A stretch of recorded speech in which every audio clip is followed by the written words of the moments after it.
Hey, Facebook, it is 7 o'clock and it is time for a hard conversation with myself, Leah Murta, and my dear friend and coach and activist, Queen Wheeler. And so we're really excited to be here with you for day 2 of Yeah. our hard conversation series. So if you're joining us again tonight, thank you for showing up last night. I think we kicked it off with a really good, deep conversation. And all of this is unscripted. So this is very much impromptu. We had the only framework that we have in advance is a topic. And I've got a little visual aid to just kind of keep us running through some bullet points in the topic that Queen has shared with me. And other than that, it is all just what is on our minds and our hearts as we talk about social and racial justice in our climate. So with that, I am going to introduce Queen Wheeler. She and I have been acquainted for a little bit over a year. We met in a marketing group, and I asked a somewhat controversial question in one of her Facebook groups, and then we were kind of off to the races pretty quickly. So Yeah. so I'm super grateful for that connection. And Queen, I'm gonna turn it over, and you can tell us a little bit more about yourself and why we're here, and let's get it going. All right. I'm Queen. Thank you guys for tuning in again. And those of you who are new, sit back and enjoy the conversation. Again, we're doing these conversations impromptu because that's how you do them at home. So we do them in hopes that it will encourage people to have the hard conversations that you don't always get to prepare for, nor should you, because oftentimes what we find is when we prepare, then we're doing it to be able to prove a point versus to discover what comes up for us by virtue of being in the conversation with another person and hearing another point of view. So we're doing it just like that, just like you would do it at home. So you'll hear some pauses, some laughs, some jokes, hopefully appropriate ones. Can't promise you that. But maybe a little cursing here and there. Maybe a little cursing. But truly, I don't know what's going to come up for me. I just hope, like Amy, I did a series with Amy last week. We finished on Friday, and those will be, you can see those at hardconversations.live. If you go to hardconversations.live, you will see the 7-part series that I did with Amy on white people facing race, the myths that keep racism in place. And these, after we get finished with this series, that will also be at hardconversations.live, as well as on Leah's page and Amy's page. And eventually I'll put it on mine, so May send them to me. That's for you and Amy. So please comment, ask questions, join the conversation, and we'll just all be in it together. Super duper. So I'm just kind of watching. I'm still, we're using an app called StreamYard for this conversation, and I can see how many of you are watching us. So we're kind of bouncing between 3 and 5 people right now. If you want to let us know you're here, please feel free to comment. I can tell you hi because I can see if you post in the comments. And so tonight, Queen, what are we talking about? What are we talking about? Let me see. The philosophical aspects of cultural differences. And tonight we're talking about the epistemology. What does that word mean? What is epistemology? Hold on, I'm going to, oh wow, I closed that one. When I tried to get hold on. No, I didn't. There we go. Epistemology. So it's the theory of knowledge, especially with regards to its methods, validity, and scope. Epistemology is the investigation of what distinguishes justified belief from opinion. Ooh, what? Justified belief from Yeah, opinion. from opinion. Okay, I love that. So that is Yeah, epistemology. that's That's epistemology. a fun word to say. I'm a All pissed. right. All right, so you're gonna read as as we said before. There's four. This is has been created by developed by Dr. Edwin J. Nichols, Mm-hmm. PhD, and he traveled all around studying different cultures, living within cultures, to see how cultures know a thing, how they process information, how they Mm-hmm. value things, and he broke it up into four groups, and Yes. um, and did a study on the world views of those groups. And so, take it away. Yeah, so because I am white and Queen is black, and those are two of the ethnic groups or worldviews that are in this material, those are the two that we're zeroing in on. So European and Euro American groups, and then African American, Hispanics, and Arab groups. Those are what we're focusing on in this series. The other two groups that you can consider, or maybe do a little bit of digging on your own for their worldviews, are Asian American, and Polynesian. Those fit into a third category. And then Native American, which fits into the fourth category. And so the epistemology, or the way that a group distinguishes between an opinion and a knowing, Yeah. for European and Euro-American peoples, the epistemology is cognitive.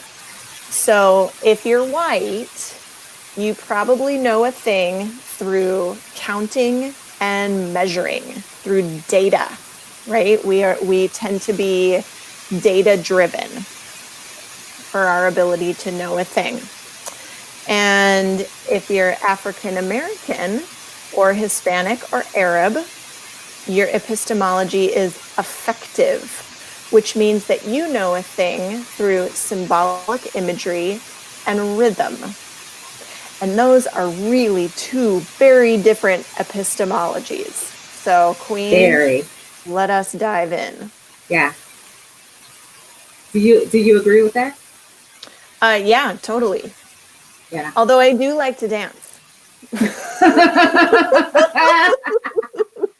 Yes. And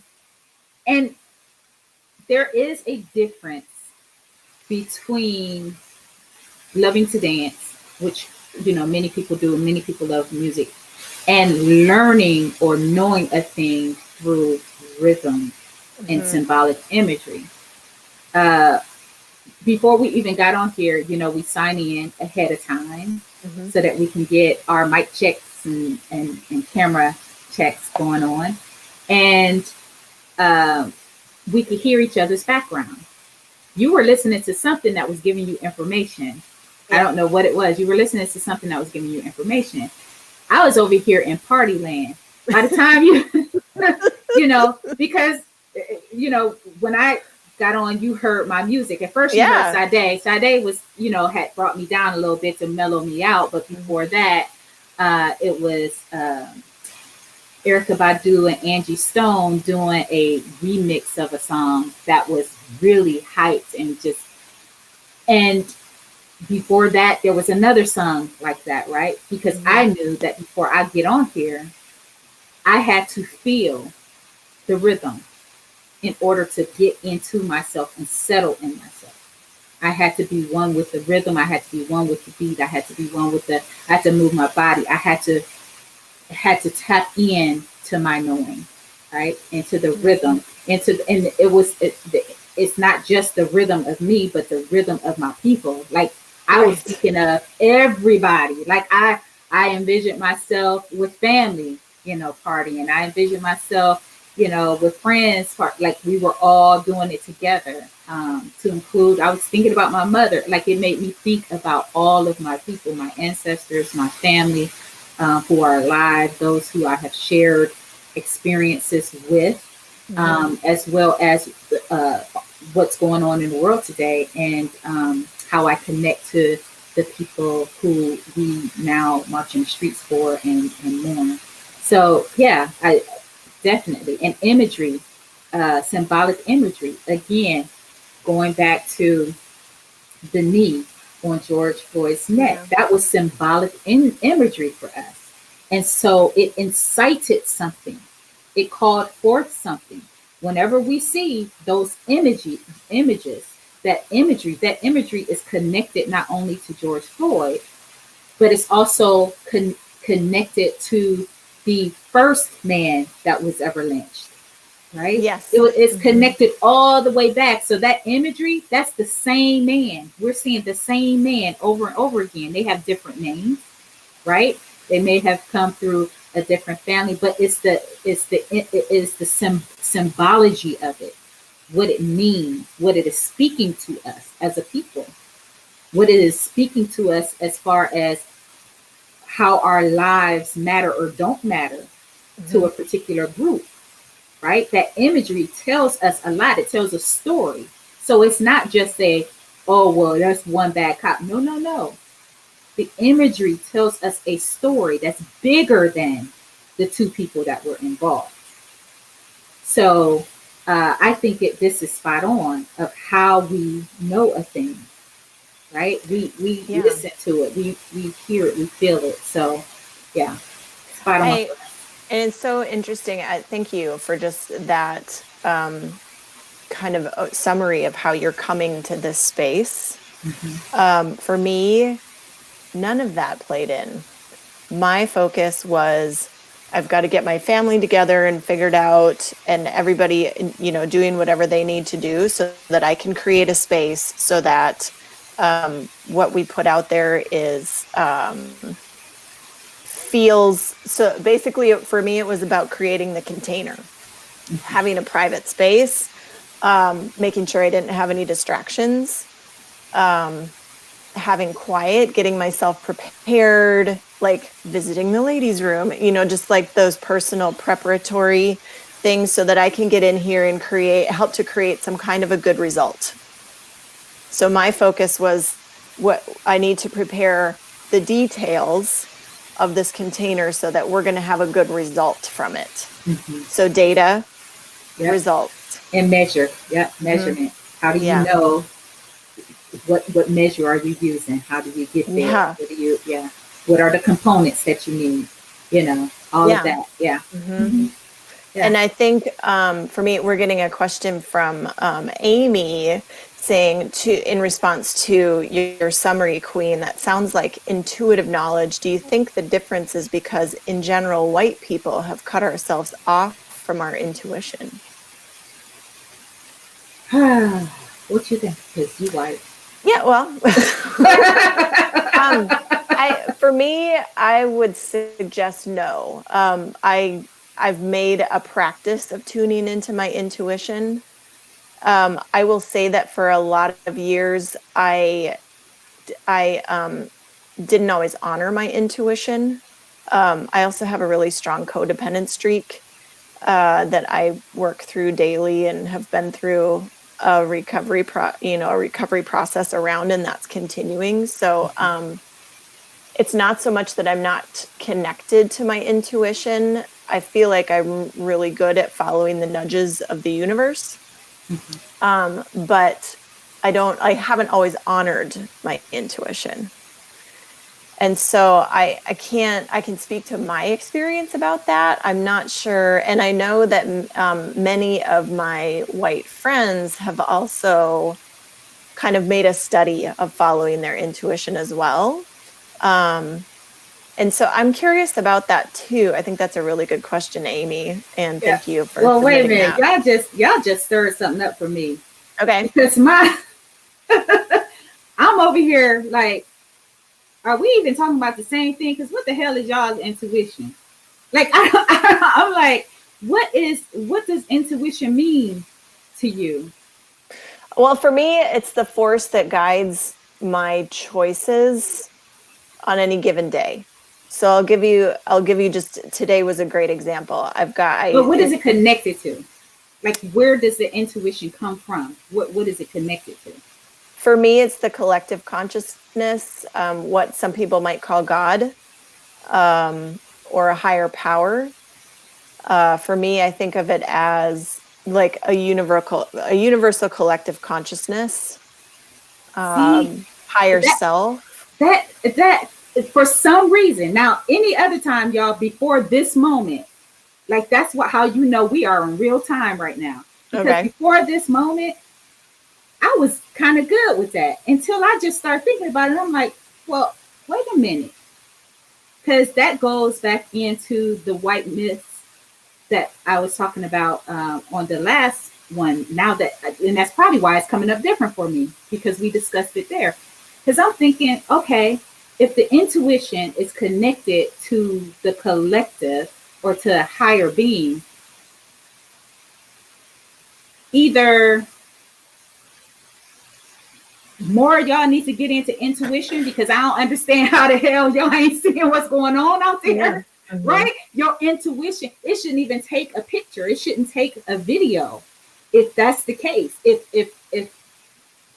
we are tapped into the same intuition, the mm-hmm. same universal being, the same collective, then I'm not understanding what the disconnect is in the response to crimes against humanity when it comes to how Black people are treated and have been treated, or even the adoption or the recognition of the knowledge that we have about that. And the response to the knowledge, because of course, according to this epistemology, things that you can count and measure, my goodness, we can count and measure this whole experience, mm-hmm. right? We know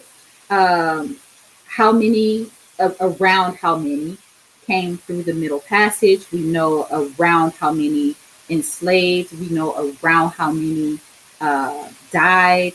We know around, and it's in the millions. You know, it's a huge mm-hmm. number. So that's something you can measure. We know how many years it went on. That's something you can measure. We know how many years Jim Crow went on. That's something you can measure. We know how many Black people have been killed by police, unarmed Black people. That's something you can measure. Like, so now this really ain't making sense to me, because I'm like, well, wait a minute. These are all things you can measure, that you can count, that you can prove, that you have data on, and yet it's brought down to prove it to me verbally, like prove your point, argue it out kind of thing. That doesn't make sense to me now. Yeah, I think it's a blind spot. I mean, you're really illuminating a blind spot for me. And as you're talking, I'm thinking that my intuition needs to be a lot bigger than it is. And do you think we're even talking about the same thing when we talk about intuition? Because now I'm wondering. Yeah, I'm trying. We're not even talking about perhaps what I know as intuition, what I know as spirit, as like the intuition, I think of grounded spirit, something that's anchored in, right? Mm-hmm. Anchored in something deeper, grander than me, that I'm able to tap into, that comes up through me, and I listen. And so I'm wondering, are we even necessarily talking about the same thing? And I have never heard that discussed. It's just been assumed. Right. No, and this is, I mean, I think this bit of the discussion feels, I'm just sitting here in my head asking questions too. Yeah. Like, okay. And so. Because what if yours don't even include us?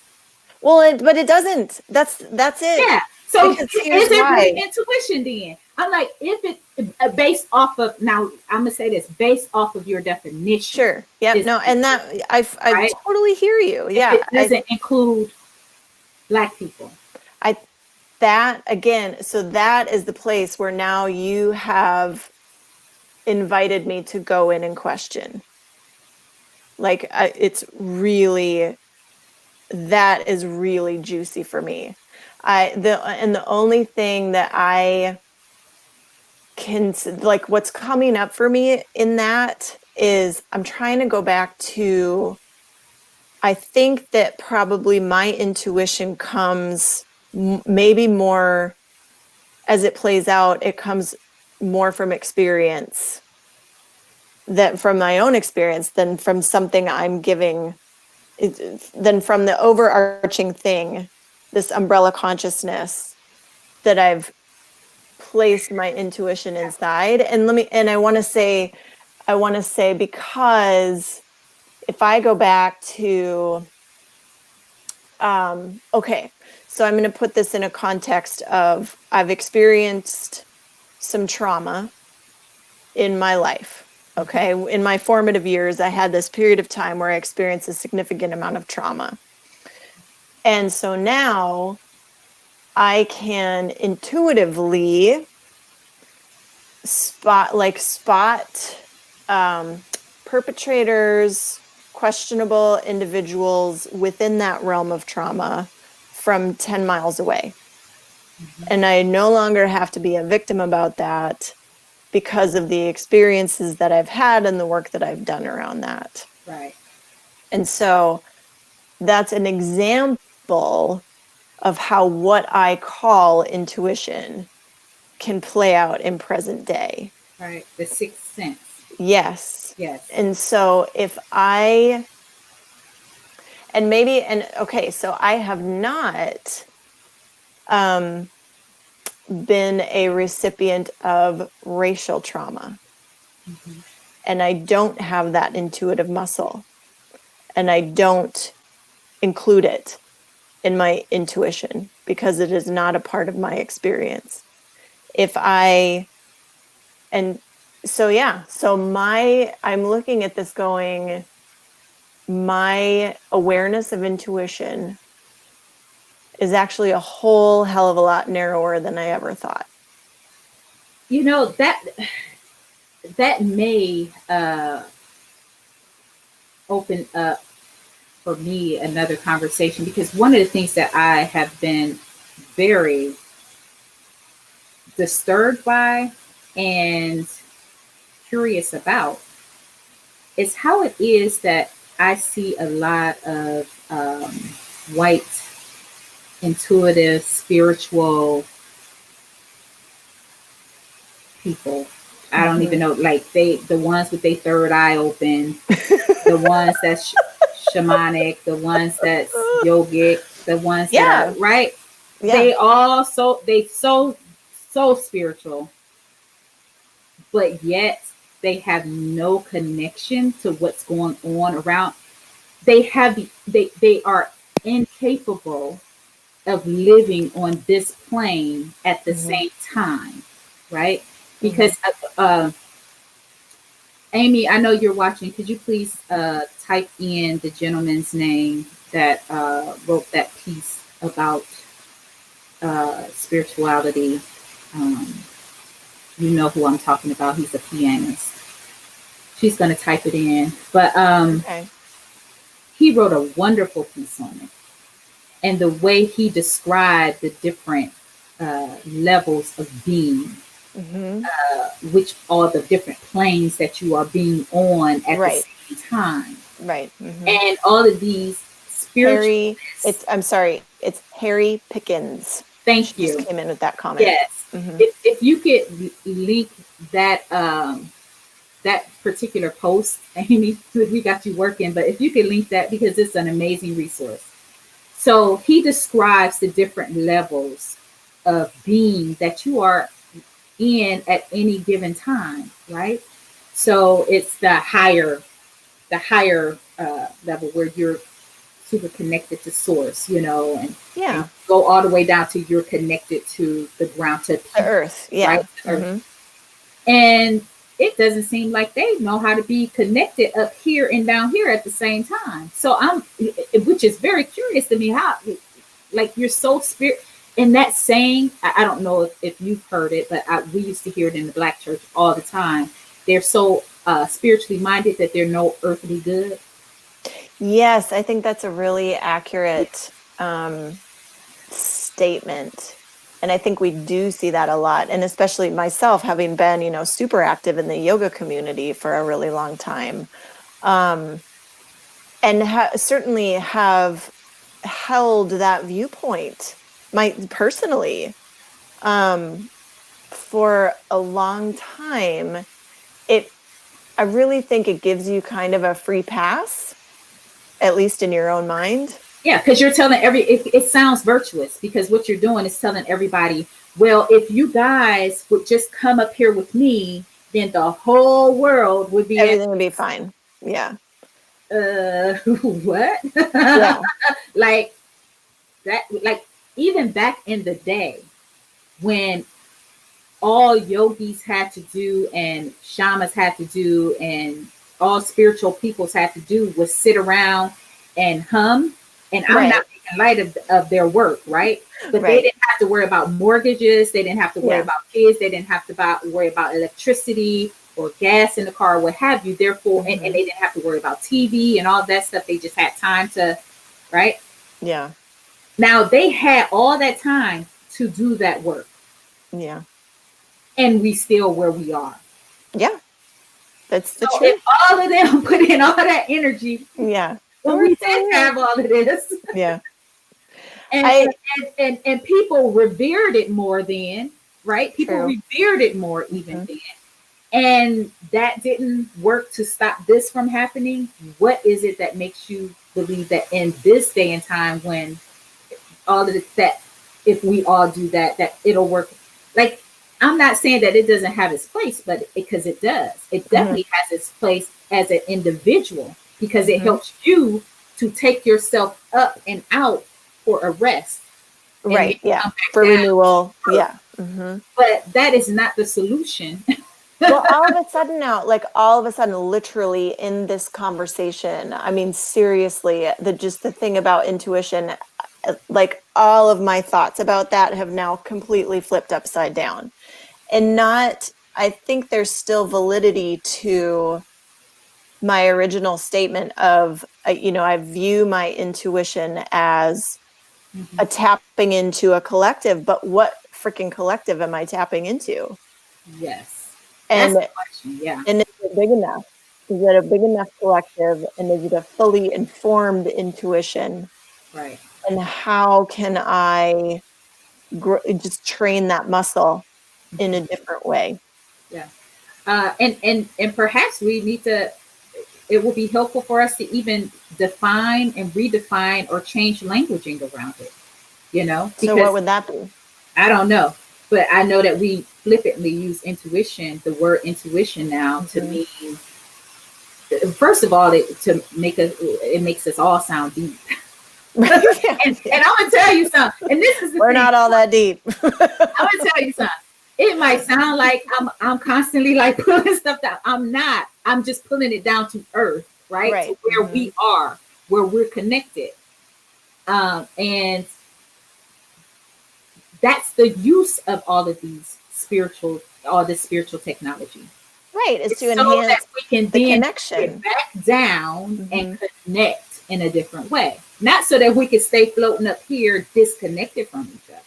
So as you're talking, I'm feeling like the valid part of the intuition for me is that nudge that says, go here now instead of over here. And then I meet up with a friend that I haven't seen in 20 years. And we have this amazing conversation, like that. For me, that's a part of intuition. Yeah. And Christy Farr, who is a fellow coach and also a dear friend of mine, is saying, yes, you're pulling it down. She's like, she's eating this up. So that's awesome. Thanks, Christy, for the commentary. And so like those nudges to me are still like, that for me is a constant piece of intuition, or at least how I listen to and view intuition. But then it's also like, I call it connecting to self. That's what I call it. What? I'm sorry. What do you call it? I call it connecting to self. Connecting to self. Yeah. Right. Yeah. But then I'm just like, yeah, it's just making me go, okay, if my existing definition of intuition is really a pretty privileged definition of intuition. It might not be. It ain't that I deep. don't know, maybe, It but ain't that deep. It ain't that serious. All I'm saying is whatever your definition is, you need to know it so that when you're talking to somebody else, when we're talking to each other, we can set the ground rules of what we're talking about. That's why I asked you, what is y'all's intuition? Like, what is your intuition? So I can make sure we're talking about the same thing. Yeah. Because once I go into anything into it, right? Into it, then I'm really going into it. Not just into myself, like I'm going into it. I'm anchoring down deep into the earth, into ancestral stuff, into a bigger theory. Huh? Into like a historical knowing. Yeah. All of that. Like, I'm taking everybody's knowing. Yeah. Right. I'm tapping into everybody's knowing. Because this is the truth, y'all. But that's your person-to-person relationship. But let me say this. This is the truth about this into it, right? I'm tapping into it, deep down in to all of the knowing that I'm able to tap into from my knowing and from my ancestral knowing and from all of the knowing of those who walk this earth, right? Now, when I get into talking about I am tapping into a greater source, into creator, into something beyond us, I don't know the hell if I'm telling the truth on that stuff. There's no way for me to test it or try it. Like I can I can bring it down and figure out how to act out how I interpret it, right? Whatever I interpret what I'm hearing, how do I bring it down and act it out? And so I can test it that way. But for me to think that I know what is being said, what is being right, and that is absolute, girl, please. Like, I don't know that. Now, I trust it for myself, though. Now, mind you, I trust it for myself. If I hear something, I trust it for myself, but that's for me. It's not for me to govern you with, right? Yeah. And I think that's part of the whiteness, the way that they take it down, and it's for them to govern everybody with. No, that's to govern yourself with. It's so govern yourself with that. I got my own. I'll govern my. But we like, and I'm serious. And even though, again, let me be clear. Y'all know I didn't say it on Amy's. I didn't say on this one. So let me just be clear about something. First of all, my soul is okay.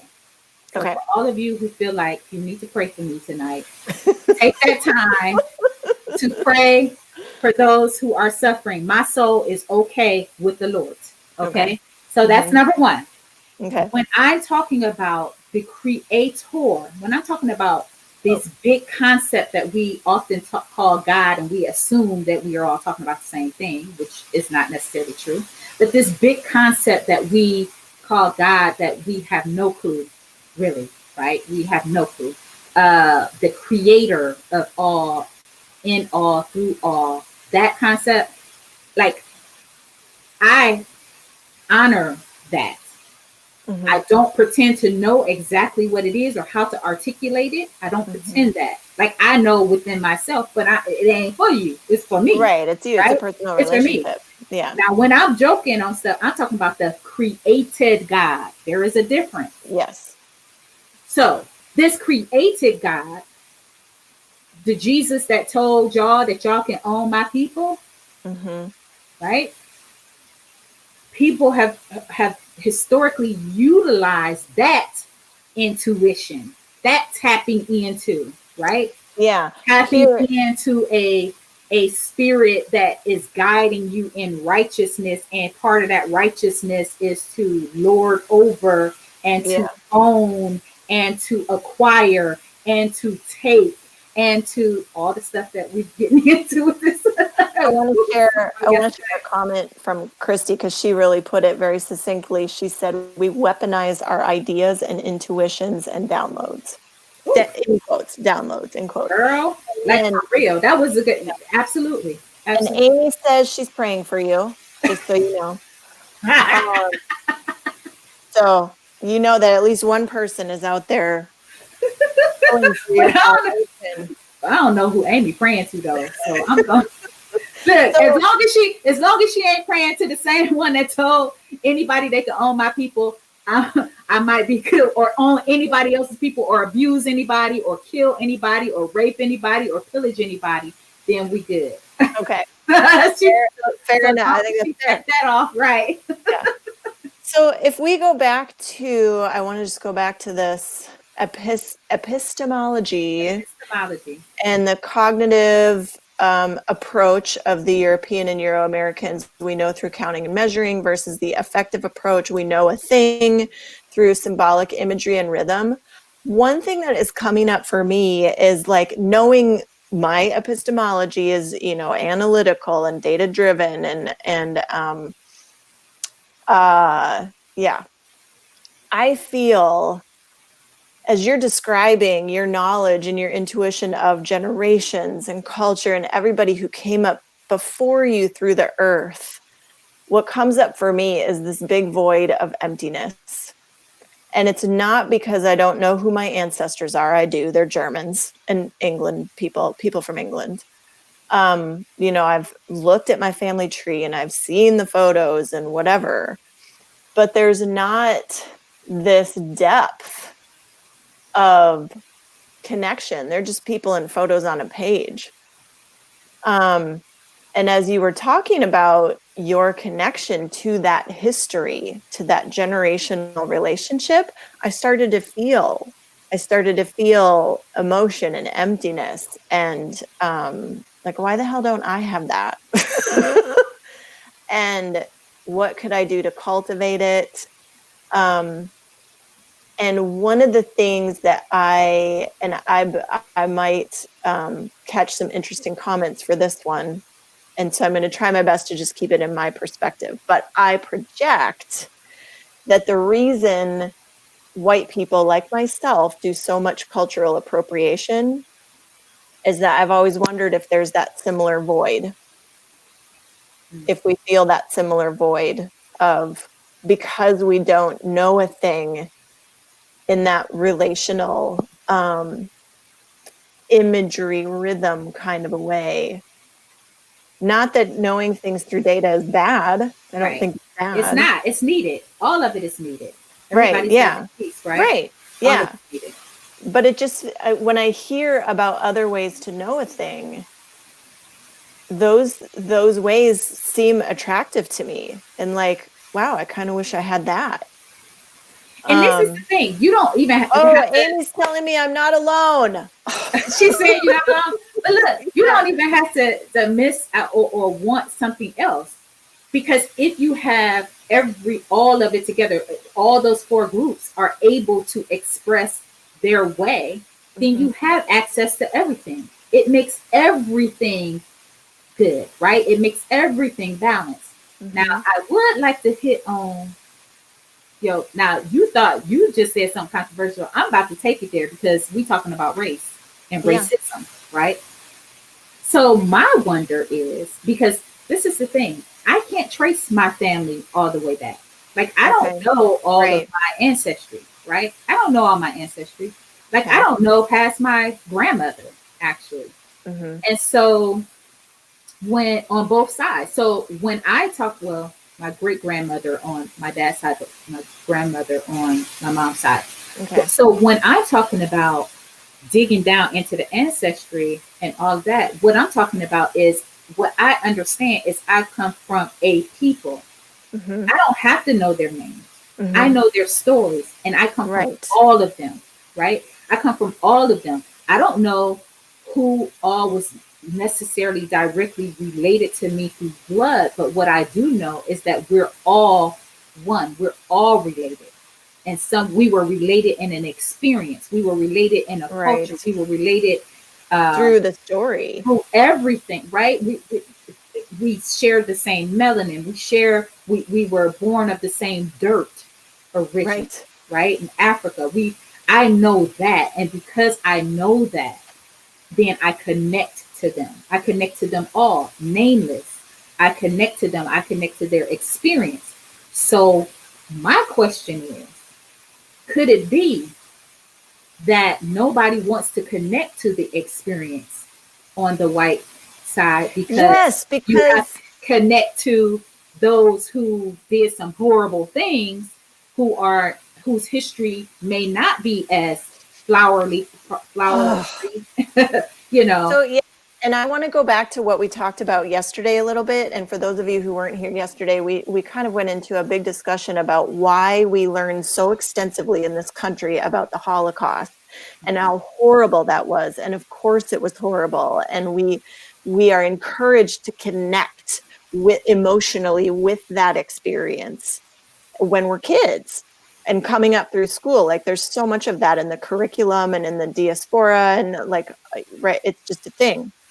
And we don't get that same education and that same encouragement to connect empathetically with the experience of enslaved people, and what happened to what we did to them, what happened to them, and how that trickles down. Thank you for saying enslaved people, because they were not slaves. Right. They And were I people had to who learn were that. not slaves. Thank you Like for saying. I had to retool that narrative in my head. Thank you. You're welcome. And I will, if I ever don't do that, please call me on it. But here's the thing. We can take that Holocaust experience and connect with it because, because we didn't do that particular experience. That was over there in Germany. The German people did that experience. And we look down on the German people for that. That's the crazy thing. Mm-hmm. And we can connect to that. But when it's us, we disown that. We didn't do that, or it wasn't that bad, or well, we were really helping those people, and that, at the end of the day. And so I think that is. Oh, hey, Laura is here. Laura Swan. Hi, thanks for joining us. And Christy is saying yes. So I think we're really on a good thread here, is that until we can get past, or at least not get past, that's actually not the right word, until we can sit with the shame that we feel about what we've done. Taking ownership, yeah. Yeah. Until we can sit with the shame. It's not something that we can get past or blow through or circle around. We have to sit with it. And again, it comes back to that ownership. We did this thing. And it's part of our cultural history, and it's part of our generational story, and we have to reconcile that. And listen, if we have trauma that's passed down through our DNA, through experience with our parents and our parents' parents and our parents' parents, all the way back, if we have received that, right, then do y'all really think that you got away from receiving shame and guilt and anger and whatever down through yours, that it's not affecting you today? That's something that I'm very curious about too, because I'll hear coaches, I'll hear spiritualists, I'll hear therapists, I'll hear people talk about the experience of people who have suffered a thing and how that trauma passes down. But then I look at excuse me, those who come from the white lineage and not consider to themselves, how has this affected our psyche? Like, how has this passed down certain behaviors or certain thoughts or certain ways of being that we have yet to recognize? So maybe the shame that I'm feeling around being abused as a child or what have you, maybe there's more to that shame. Maybe it's not just from that. I absolutely believe you. Maybe it's piled on from generations and generations of sexual abuse. Because, hey, remember, they came over raping, killing, beating, right? So what do you think the wife who was sitting in her room and had to hear that Black woman screaming, you think that didn't do anything to her psyche? Of course. You think that didn't mess her kids up in some kind of way to see people beat? What about just in the 50s, 40s, 30s, 60s? You think that it didn't do something to these kids' psyches to actually have their parents take them to see a man hanged? as if they were going to a picture show, and you think that it hasn't affected the white psyche, the white emotional makeup, and all of that in some kind of way, like that to me is like, what the hell? Like if we suffering from it, you really think you got away scot-free, and that this isn't affecting you in ways that perhaps you haven't considered? Like if you didn't want to get healthy for the sake of saving Black lives, you should want to get healthy for the sake of saving your own children, right? From Yeah. from the effects of this thing. I just think that's so spot on. And I'd love to hear other. Okay, so I'm going to say this comment because of my epistemology, because of the data-driven, the science, the whatever. Right. I would love to hear Black and white clinical trauma experts echo and weigh in on exactly what you just said, because I think those are the conversations that start to worm their way into what's between my white ears. Mm-hmm. I think those are the conversations and the discussions that get more white people really thinking about that. Like, can I point to anything in my own experience as a white person that is traumatic and harmful that came from the time of slavery? Mm-hmm. Yeah. That, like, I'm going to be thinking about this conversation all week. So I say what has passed down to me from the time of slavery, right? Because I'm from a people who were enslaved. Right. You come from a people who colonized, who pillaged, who murdered. Like, so you ain't coming from what has been passed down from slavery. You know, you come from what has like what is the word that I use to make that correct? I'm just saying, just tell the truth. Like, come down from taking ownership of another human. I would say colonizing. Okay. Murdering. Okay. like you just all the actions. Real. Yeah, like, just all the actions. Or enslaving, not from slavery, from enslaving. Okay. Right. Yep. Mm-hmm. The active words of what the white man did when he came over. Yeah. Like take ownership of what he actually did, because your lineage is not from slavery. No, and Christy has another good point here with this comment. Our emotional lineage includes checking out while our people hurt Black, Indigenous, and people of color people. Yeah. Mm-hmm. Like I often think we just shut it off. I often think of what were those, like, what can you imagine? Like, what do you have to do to your psyche to be a white woman and watch your husbands do the things that they do? You have to check out. You have to get numb. You have to leave your body. And I say this as a trauma survivor because this is what I did while my trauma was happening. Mm-hmm. You have to check out. You have to separate off from yourself. You have to shut off your emotions. You have to normalize what's going on. But look at what happened after that, though. Yeah. Mm-hmm. What happened after that is then they became like them. Mm-hmm. Then the white woman became the biggest enemy of the Black people. She was the one who was so vicious and venomous, where she would treat them so even more harsh than her husband, because now she's in competition with the Black woman for her husband, because he prefers her over her, because she's feeble, as they would say, fragile or whatever, however they did it back then, how he must have made her feel, right? Right. Mm-hmm. Right. You're timid, or you're whatever. And so then she becomes bitter and venomous and vicious. And then the scapegoat is the Black woman. Yeah. And then here comes the Black woman's mixed child who looks like her husband. And so she gets even more vicious and venomous. Mm-hmm. right? Even more spiteful and hateful, and want them to suffer, right? Want them to know their place, want them to be underfoot. And so that's also a legacy that has been, that's been handed down. And so I have been and continue to be a believer that the key to all of this is the white woman. Like, if something's going to change, it's going to change because the white woman's going to say it's going to change.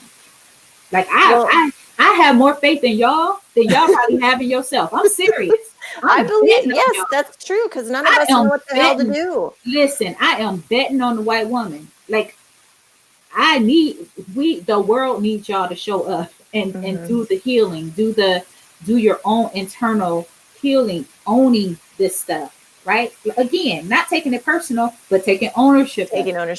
And as we're coming, and I mean, this is such a rich discussion, and I hate that I need to sign off here in about 5 minutes. But I want to say, so as we kind of wrap up our discussions each day, I want to leave the viewer with certainly the questions that have come up, because there's so much value in just chewing and thinking about, and where do I stand with regard to this question or this topic.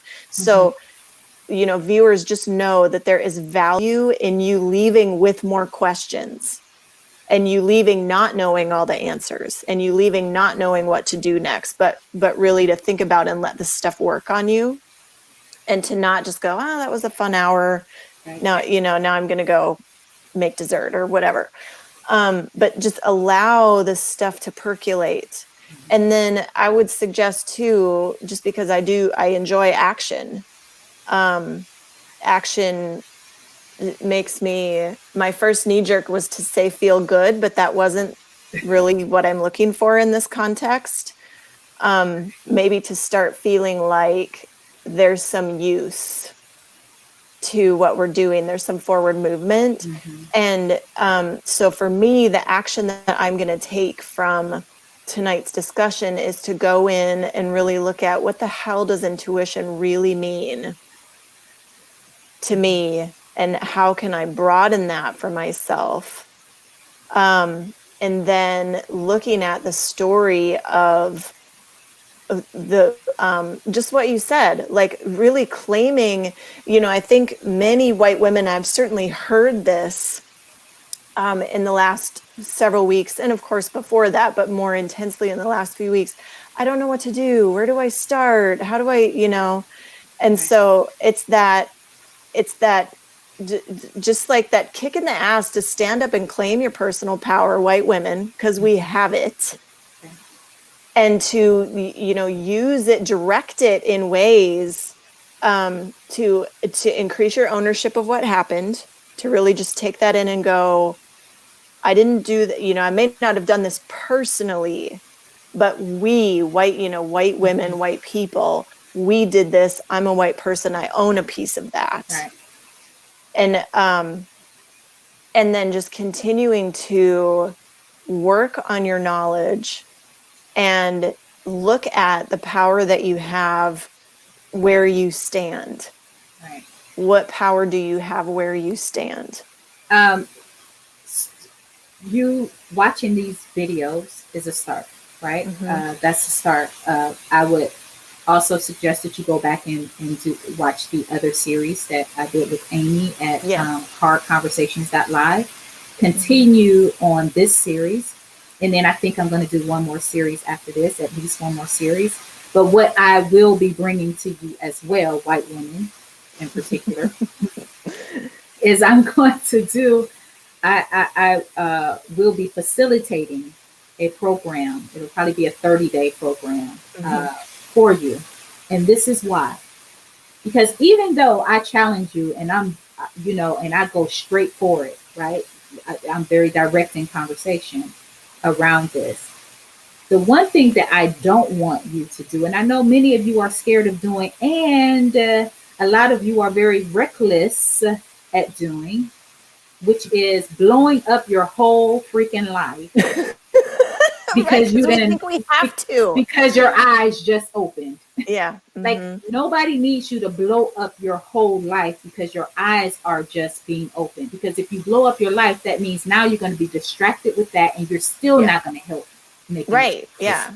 It's so, other unrelated drama. Exactly. So it's just another distraction and we don't have time for that because guess what? My people are being killed in the streets. We have white men riding around just shooting black people randomly because they're so scared the world is changing, right? Yeah. We've got hangings going on in California. Hello, this is 2020. Hangings going on in California over this last week. So we don't have time for you to be spazzing out and blowing up your life and then being distracted trying to put it back together and making your whole family feel like everybody going to hell because we don't need time for that drama. So I'm going to be bringing a program that's going to be a 30-day program to help you, to facilitate and help you work your way through your inner work. So then you're safe to go out there and do work without causing more harm to your family, to those around you. On the last thing, Amy had did a little story talking about, you wake up and find out that you're not in the mall, but you're in the middle of the ER and panic and just start shoving IVs in people's arms, thinking you helping. And now everybody got to come and fix what you messing up, what you did. All of that. Flailing around. We don't need that. I'm for sure. I'm clear on that. We don't need that. So yeah, as we go on, continue with us with this talk, as well as look over the ones that I did with Amy at hardconversations.live. And we're going to roll into a 30-day program. I'll be telling you more about it as we go on. Okay. So. And then y'all, you should follow, if you haven't already, friend and follow Queen Wheeler on Facebook. Are you on Instagram? I am. I don't say much on either one of them because this is what I'm good at right here.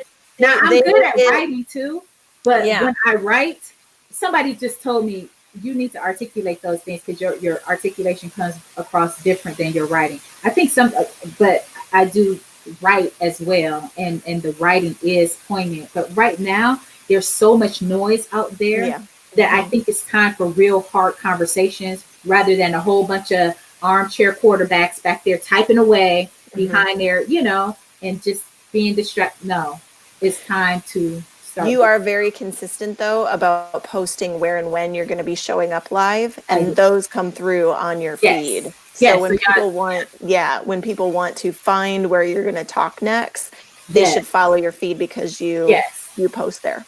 That's right. Thank you for that. Yep. All right, team. Well, thank you. We'll be back tomorrow night, same bat time, same bat channel at 7 p.m. Central for another hard conversation. What are we talking about tomorrow? I don't know. You have to make your thumbnail. Hold up. What we're talking about? Logic. Oh, that's good. Yeah, logic. Logic is. Oh yeah. Oh. That should be good. That should be good. Okay. I don't even know what it is, but it should be good. All right. Thanks, everyone.